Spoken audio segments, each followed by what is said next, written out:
तर नमस्कार मित्रो, चला व्हिडिओला सुरुवात करूया। आजच्या व्हिडिओमध्ये आपण नवीन एक गोष्ट चर्चा करणार आहोत। ते तुम्ही ऑलरेडी बघितलेलं असतील कुठेतरी यूट्यूबवर किंवा इन्स्टामध्ये। इंडोनेशिया या देशामध्ये ऑरा बोट फार्मिंग किंवा ते बोटचं एक रेस असते, ज्याच्यामध्ये बोटच्या रेसवरती एखाद्या मुलाला पुढे उभा केलं जातं आणि बाकीचे सगळेजण बोट चालवत असतात। तर पाण्यामध्ये त्या बोटला पुढे ढकलत असतात। तर हे तुम्ही रील्स जे फेमस व्हायरल झालेलं आहे त्या मुलाचं ते बघितलं असेल, इंडोनेशियाचं ते रील। पण इथं आज त्या रील मधून काही घेण्यासारखं आहे। फक्त एक मुलगा नाही तर समोर उभारून नाही तर एकच काही एक 2-3 ऍक्शन किंवा स्टेप्स जे आहेत ते करून जगभरात तो प्रसिद्ध झाला तो मुलगा। पण तो जगभरात तो प्रसिद्ध झाला तो 2 ते 3 ऍक्शनमुळे झाला काय? तर खरंच त्याचं उत्तर नाही। कारण की ते जर पूर्णपणे जर रील्स जर सगळेजण जे लोक त्याला फॉरवर्ड करत आहेत किंवा जे पुढे ढकलत आहेत, तर ते सगळ्यांचे जर वाक्य जर बघितला तर त्यात एक शब्द जो आहे तो ऑरा फार्मिंग असा हा शब्द जर तुम्ही त्याच्यामध्ये जर लक्षपूर्वक ऐकला तर तिथं ऑरा फार्मिंग म्हणून हा शब्द फार फेमस आहे। तर ऑरा म्हणजे नेमकं काय असते? तर ऑरा म्हणजे एक आपल्याच दुनियामध्ये किंवा आपल्याच विश्वामध्ये आपल्याच विचारामध्ये गुंतून आपण राहणं आणि आपलं जे कर्म आहे ते करणं आणि आपणच एक अशा प्रकारचं वातावरण निर्माण करणं जे पॉझिटिव्ह वातावरण तयार करणं, त्याला ऑरा असं म्हणतात। तर तो मुलगा ज्यावेळी बोटच्या समोर उभारलेला होता आणि काही ऍक्शन जो करतोय तो कशासाठी उभा केला होता, पण जेणेकरून मागे जे बोट चालवलेलं त्यांना एक मोटिवेशन मिळावं किंवा त्याच्यामध्ये एक कलाकृती किंवा एंटरटेनमेंट ऍड व्हावं ह्याच्यासाठी केलं होतं। पण तो मुलगा इतक्या कूल रित्या त्या बोटच्या समोर उभारलेला असतोय आणि बोट इतक्या स्पीडमध्ये असताना सुद्धा तो मुलगा सिंपल अशा काही ऍक्शन्स करतो आणि ज्याच्यामुळे तो इतका व्हायरल होतो। पण तितक्या स्पीडमध्ये जात असताना देखील त्याच्या चेहऱ्यावरती कुठल्याही प्रकारचं भीती नव्हती किंवा कुठल्याही प्रकाराचं मी पडेन किंवा मी कुठेतरी मला काहीतरी इजा होईल अशी त्याला भीती नव्हती। फक्त आणि फक्त तो त्याच्यातच पूर्णपणे मग्न होता आणि तो त्याचं ऍक्शन करत होता फक्त। तर त्या फक्त आणि फक्त ऍक्शनमुळं जे लोकांना दिसलं ते म्हणजे पूर्णपणे तो मग्न होऊन ते ऍक्शन करत होता ते लोकांना दिसलं। मग इथं नेमकं शिकण्यासारखं काय आहे? तुम्ही कुठलंही कार्य करा जीवनामध्ये, असं काही नाही की तो तर फक्त एक बोटवरती समोर उभा होता आणि ऍक्शन करून एवढा जगप्रसिद्ध झाला। तर तसं आयुष्यात तुम्ही बरेचसे कामं करत असतात, त्या कामामध्ये तुम्ही सुखी किंवा समाधानी नसता। तर इथं तेच शिकायचं आहे आपल्याला। कुठलंही काम आपण जरी भले साध्यातलं साधं जरी काम करत असलो किंवा कुठल्याही कंपनीमध्ये काम करत असो, कुठेही आपण असो किंवा आपण स्टडी करत असो, कुठल्याही जरी त्या त्या क्षेत्रामध्ये आपल्याला यश मिळत नसलं तरी सुद्धा आपण त्याच्यामध्ये मग्न होऊन आपलं जे एक स्टेप बाय स्टेप वर्क असतं ते आपल्याला नेहमी करावं लागतं, जेणेकरून आकर्षण हे आपलं पण निर्माण होत असते। आकर्षण निर्माण करण्यासाठी आपण काम करणं हे कधीही मुळात चुकीच असते। कारण का बरेच असे लोक जे आहेत ते श्रीमंतांची मुलं आहेत, त्यांनी बरेच पैसा खर्च करून स्वतःचा इमेज बनवण्याचा प्रयत्न करतात पण कधीही फेमस होत नाहीत।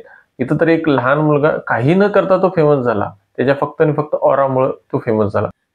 तुमच्याकडे एखादी स्किल किंवा तुमच्याकडे एखादी असे काही ट्रिक्स किंवा कुठल्याही प्रकारचं कलाकृती जरी असली तर ते तुम्ही लोकांच्या समोर सादर करू शकता आणि त्यात सातत्यानं तुमच्या कलाकृतीमध्ये तुम्ही मग्न राहू शकता। तर अनेक गोष्टी मी इथं सांगू इच्छितो, रील्स मधूनच पाहिलेलंच आहे मी। असं काही नाही की सगळेच रील्स वाईट असतात, असे काही रील्स सुद्धा चांगले शिकवण्यासारखे आहेत, एंटरटेनिंग रील्स आहेत। तर त्याच एका ह्याच्यामधनं मी पाहिलं होतं, एका व्यक्तीला एकदा एक गरीब व्यक्ती असतो तो मासे धरायला गेलेला असतो। तर तिथे एक श्रीमंत माणूस येतो आणि त्याला बघतो, त्याच्याकडे बघितल्यानंतर त्याच्या बाल्डीमध्ये फक्त 2च मासे असतात। तर 2च मासे पाहून तो म्हणतो, काय दादा तुम्ही किती मासे पकडू शकता? मी भरपूर पकडू शकतो म्हणतो तो।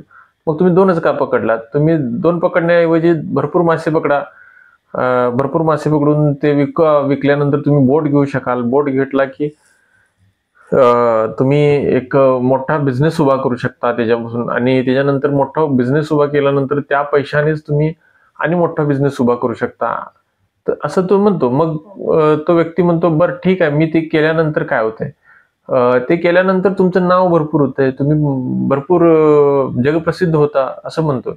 बरं ठीक आहे, त्याच्यानंतर काय करायचं? त्याच्यानंतर तो म्हणतो, तुम्ही भरपूर पैसे कमवल्यानंतर लक्झरियस लाईफ जगू शकता, आनंदात आयुष्य जगू शकता, जे हवं ते तुम्ही मिळवू शकता. बरं ठीक आहे, त्याच्यानंतर काय म्हणून तो व्यक्ती विचारतो. तर त्याला तो व्यक्ती म्हणतो, त्याच्यानंतर मग तुम्ही सुखात राहू शकता असं म्हणतोय.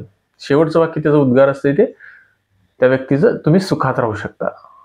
मग तो गरीब व्यक्ती जो 2 मासे पकडलेला असतो, तो म्हणतो, मी तर हे ऑलरेडी करतच आहे, मी सुखात जगतोच आहे. कारण की मला 2 मासे पकडल्यानंतर माझं पोट भरतंय, मी तेवढ्यात मी सुखी आहे आणि मी सुखात ऑलरेडी जगतोय. तर एवढं सगळं करून जर मला सुखातच जगायचं असेल आणि त्याच्यासाठी नाही तर मी एवढं सगळं करायचं असेल, तर कशाला मला गरज आहे? मी सुखात जगत आहे. म्हणजे ह्याचं तात्पर्य काय आहे? प्रत्येकाचं आपलं बघण्याचा दृष्टिकोन असतो. असं नाही की बाबा प्रत्येक व्यक्ती हा श्रीमंत होऊनच मेला पाहिजे असं नाही.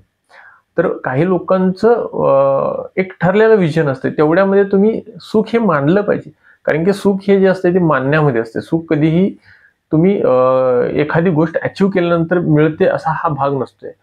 कारण की त्या लेवलला तुम्ही गेल्यानंतर, कारण की ती भूक कधीच संपत नसते. त्याच्या पलीकडे गेल्यानंतर पुन्हा अनेक भूक लागते.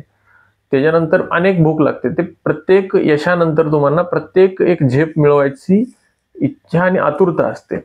तर ही कधीच न संपणारी वाटचाल असते.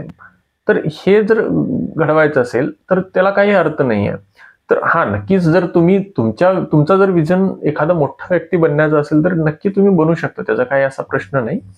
पण एखाद्या माणसाला आपण म्हणू शकत नाही की बाबा त्या गोष्टीमध्ये तू सक्सेसफुल आहेस, नाहीस, तू काय अचीव्ह केलास, तू हे करू शकला नाहीस, ते तू करू शकला नाहीस म्हणून.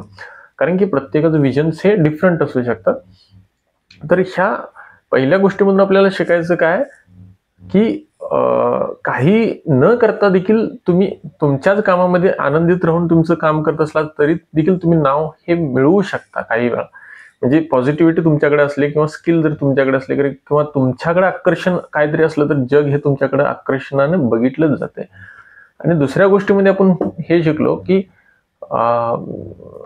असं नाही की बाबा सुख हे कधीही एखाद्या गोष्टीला अचीव्ह केल्यानंतर मिळू शकते असं नाही. आपण मानण्यावरती ते असते, ही स्थिती आहे. त्या स्थितीमध्ये आपल्याला कसं राहायचं आहे, कसं आपल्याला यश मिळवायचं आहे, किंवा आपण त्या गोष्टीला कितपत आपल्या जीवनामध्ये, कारण की ह्या सगळ्या गोष्टीमध्ये कसं आहे, शेवटी तात्पर्य जो असतो तो तुम्ही कसं मॅनेज करता. कारण की मॅनेज करण्यावरती डिपेंड असते. किंवा तुम्ही करोडो रुपये कमवला, जर तुम्ही त्याला मॅनेज नाही करता आलं तर ते कधीही तुम्हाला तुमच्यापाशी ते राहणार नाही. आणि तेच जर तुमच्याकडे कमीत कमी पैसा जरी असला आणि तो तुम्ही योग्यरीती मॅनेज करू शकत असला तर तुम्ही सक्सेसफुल असता त्याच्यामध्ये.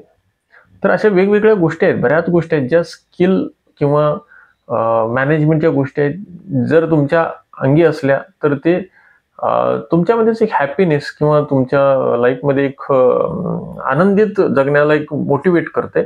आणि जेव्हा तुम्ही एक हॅपी लाईफ जगता त्यावेळी कुठल्याही प्रकारचे तुम्हाला स्ट्रेस जनरेट होत नाही, किंवा कधीही तुम्हाला असा फील होत नाही किंवा आपल्याला कॉम्पिटिशनमध्येच फक्त जगायचं हा फील होत नाही.